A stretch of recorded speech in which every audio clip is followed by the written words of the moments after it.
মানুষ বাঁচতে দেয় না, আবার মরলে আফসোস করে। জীবিত থাকতে প্রশংসা উৎসাহ কেউ দেয় না, মারা যাওয়ার পরে সবাই লাইন ধরে শুধু প্রশংসাই করে। সেজন্য দুনিয়াতে যতদিন বাঁচবেন মাথায় রাখবেন, আপনি ছাড়া আপন আর কেউ নেই দুনিয়াতে। যদি আপন খুঁজতে চান আপনি পাবেন একমাত্র নবী রহমাতুল্লিল আলামিন আর আপনার রব্বুল আলামিন। সব স্বার্থের খেলা, সময়ের চাহিদা, প্রয়োজন মাত্র। প্রিয়জন আর প্রয়োজনের মধ্যে আসমান জমিন পার্থক্য। আর প্রিয়জনের সংখ্যা তো অনেক কম।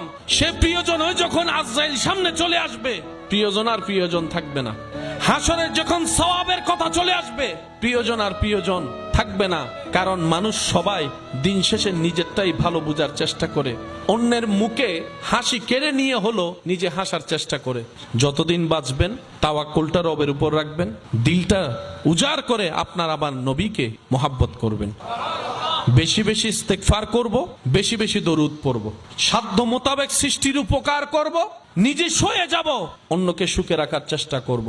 দেখবেন আল্লাহ তাআলা আপনার জীবনকে এমন ভাবে সাজাই দিবে যেটা আপনি কল্পনা করেও পৌঁছাইতে পারবেন না। বলেন সুবহানাল্লাহ।